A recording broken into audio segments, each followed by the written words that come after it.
రాఘవ్ ఉన్నదేకే తన బిడ్డకి ఏమీ కాదు కదా. తెలీదు రేఖ, మనం ఇప్పుడే ఏమీ చెప్పలేం. లోపల ఏమవుతుందో ఎవరికి ఏం ఐడియా లేదు.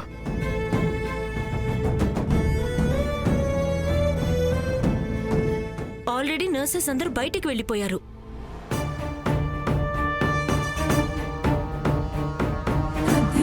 ఫైనల్లీ నేను ఫ్రీ అయిపోయాను ఈ స్టూపిడ్ అబద్ధం నుంచి. ఓ గాడ్ డాక్టర్, నేను మాటల్లో చెప్పలేను. ఇప్పుడు హాయిగా ఊపిరి కూడా పీల్చుకోగలుగుతున్నాను. Calm down. నీకు తెలుసు కదా నువ్వు హాస్పిటల్లో ఉన్నావు. చిన్న తప్పు చేసినా ఇద్దరి లైఫ్స్ నాశనం అయిపోతాయి. సారీ డాక్టర్, సంతోషంలో నేను ఇంకేమీ ఆలోచించలేకపోతున్నాను. బట్ ఎనీవేస్, అత్తయ్య చెప్పడంతో మీరు ఎండ్ మూమెంట్ లో ఇదంతా చేసేశారు. Thank you so much doctor. మీ అత్తయ్య నాకు ముందు నుంచి తెలుసు. ఆవిడ నాకు చాలా హెల్ప్ చేశారు, చాలా రిక్వెస్ట్ చేశారు. ఏం చెప్పారంటే నీ పెళ్లి దీని వల్లే కాపాడొచ్చని. నేను ఆవిడ మాట విన్నానని నేను నీ అబద్ధాన్ని దాచాను. నీ ఎక్సైట్మెంట్ చూస్తుంటే నా కెరీర్ ఎక్కడ పాడవుతుందనని భయం వేస్తుంది. డాక్టర్, మీరు భయపడాల్సిన అవసరం ఏమీ లేదు. ఓటీలోకి అయితే ఎనీవేస్ ఎవరిని అలో కూడా చేయరు కదా. మీరు అస్సలు అర్థం చేసుకోలేరు నేను ఎంత రిలీవ్డ్ గా ఉన్నాను. కొంచెం సెలబ్రేట్ అయితే చేసుకోవచ్చు కదా. డాక్టర్, నేను చాలా చాలా సంతోషంగా ఉన్నాను. Thank you so much. ఇక జస్ట్ మీరు బయటకు వెళ్ళి మా ఇంట్లో వాళ్ళకి ఇదే చెప్పాలి, నేను పడిపోవడం వల్ల నేను నా బిడ్డని పోగొట్టుకున్నాను అని. ఆయన పడిన ఇంపాక్ట్ ఎంత ఉంది అంటే నేను కూడా చచ్చిపోయి ఉండేదాన్ని అని. సో మీరు ఇలాంటి అబద్ధాలని మా ఇంట్లో వాళ్ళకి చెప్పాలి. దాంతో మా ఇంట్లో వాళ్ళు నా కోసం ఎంత బాధపడాలి అంటే నేను జీవితంలో ఏమేం తప్పులు చేశానో అవన్నీ క్షమించేసేయాలి. ఎస్పెషల్లీ ఆ బాధని, నా ముద్దుల రేఖ వదిన నాకు చేసిన నష్టాన్ని. సరే, నేను బయటికి వెళ్ళి అన్నీ చెప్తాను. కానీ ఇక మీద జాగ్రత్తగా ఉండి ఏం జరిగినా సరే నువ్వు నా దగ్గరికి మాత్రం రాకు. డాక్టర్, ఇంకొక లాస్ట్ హెల్ప్. బయట ధ్రువ్ ఉంటాడు. ధ్రువ్కి మీరేం చెప్పాలి అంటే తనను చాలా చాలా జాగ్రత్తగా చూసుకోవాలి అని, చాలా ఎక్కువ స్పెషల్ ఫీల్ చేయించి తీరాలి అని. ఎందుకంటే తన అక్క చేసిన తప్పులకి జరిమానా కూడా ధ్రువ్వే కట్టాలి కదా. చూడు, నేను అలా ఏమీ చెప్పను. నీకు తెలుసు కదా నేను డాక్టర్ని. ఓకే ఫైన్, వీటన్నింటిలో నేనే ఎక్స్పర్ట్ని. ఇవన్నీ నేనే చూసుకుంటానులేండి. మీరు బయటకు వెళ్ళి అక్కడ చక్క పెట్టండి. సరే. కానీ ఉన్నతి ఇప్పుడు హ్యాపీ మూడ్ నుంచి సాడ్ మూడ్ లోకి వచ్చాయి.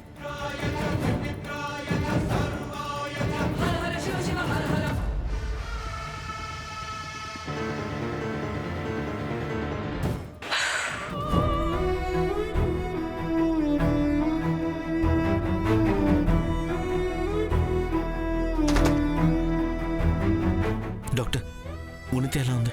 మిస్టర్ ధ్రువ్, మేమేం చేయగలమో అది చేశాం. కానీ మీ వైఫ్ అంత గట్టిగా కింద పడ్డం వల్ల మేము తన బేబీని కాపాడలేకపోయాం.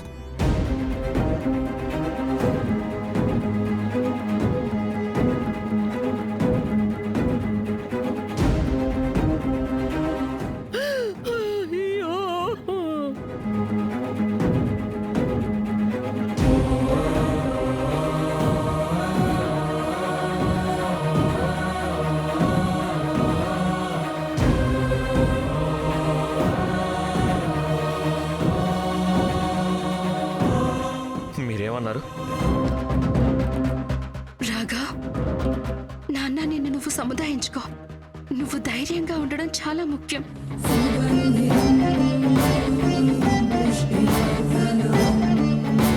నా మాట వినమ్మా. ఈ టైంలో నువ్వేం మాట్లాడకపోవడమే అందరికీ మంచిది.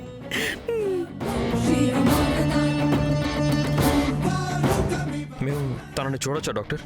లేదండి, తనకింకా స్పృహ రాలేదు. స్పృహలోకి వచ్చిన వెంటనే నేను మీకు చెప్తాను. మిస్టర్ ధ్రువ్, మీరిప్పుడు స్ట్రాంగ్గా ఉండాలి. తనకిప్పుడు మీ అవసరం చాలా ఉంటుంది. తనని జాగ్రత్తగా చూసుకోవాలి. పైగా మీకు ఇది ఒక గుడ్ న్యూస్ అనుకోండి. తను ప్రమాదం నుంచి బయటపడింది. ఏంటి మీరనేది? తను పడ్డం వల్ల ఇంపాక్ట్ ఎంత ఎక్కువ ఉందంటే సర్జరీ మధ్యలోనే పరిస్థితి ఎలా అయిందంటే తన వైటల్స్ అన్నీ డ్రాప్ అయిపోయాయి. అండ్ మేము చాలా భయపడ్డాం. తన బేబీతో పాటు తనని కూడా కాపాడలేమేమో అనుకున్నాం.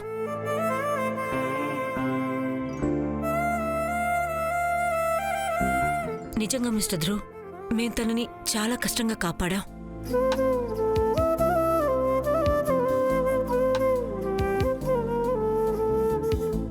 భలే ఉన్నతి, భలే. ఎంత బాగా ప్రిపేర్ చేసి పంపించావు డాక్టర్ని నువ్వు.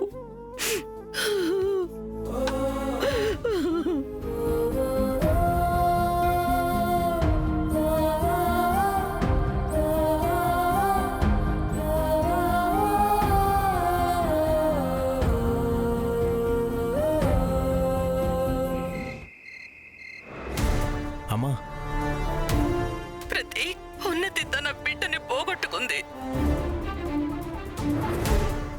అందరినీ చూసుకో అమ్మా.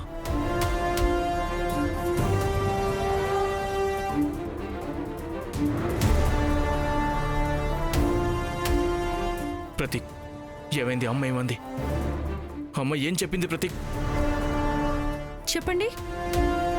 ఉన్నది బిడ్డను పోగొట్టుకుందన్నయ్య.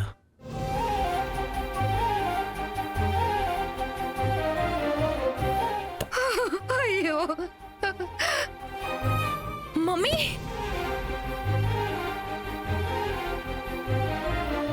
నేను దేవిక అక్క నేను అనుకున్నావో బిడ్డ గురించి.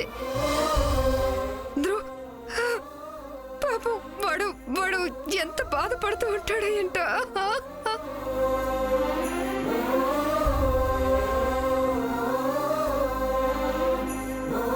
బిగ్ సిస్టర్లా నిజం చెప్పనా, ఇదంతా మీ తప్పే. నా తప్ప? ఇంత అమాయకురాల్లో పెట్టకండి.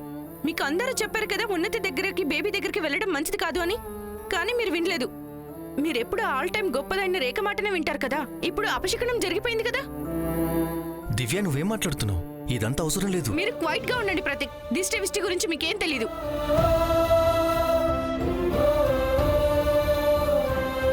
నీకు ఎన్నిసార్లు అని చెప్పాలి? రేఖ నీకేదో చెప్తే నువ్వు భావోద్వేగాలకు లోనై గుడ్డిగా తన వెనకాల వెళ్ళిపోతున్నావు. ఏదో ఒక పిచ్చి పని చేస్తావు.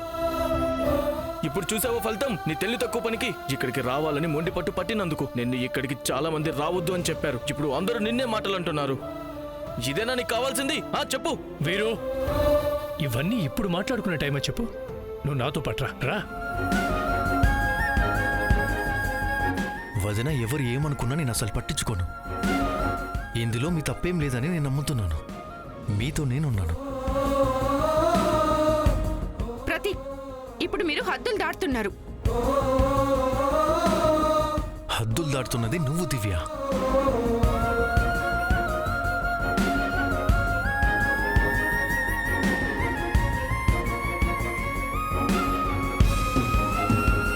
స్మిత, మీరు నాకు గ్లాస్ వాటర్ ఇస్తారా?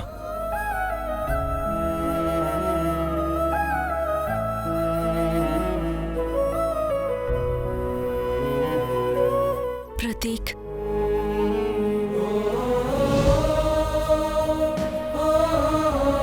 యాక్చువల్లీ మీరు పూర్ణిమ గారి కోసం నిలబడిన పద్ధతి నాకు చాలా బాగా నచ్చింది.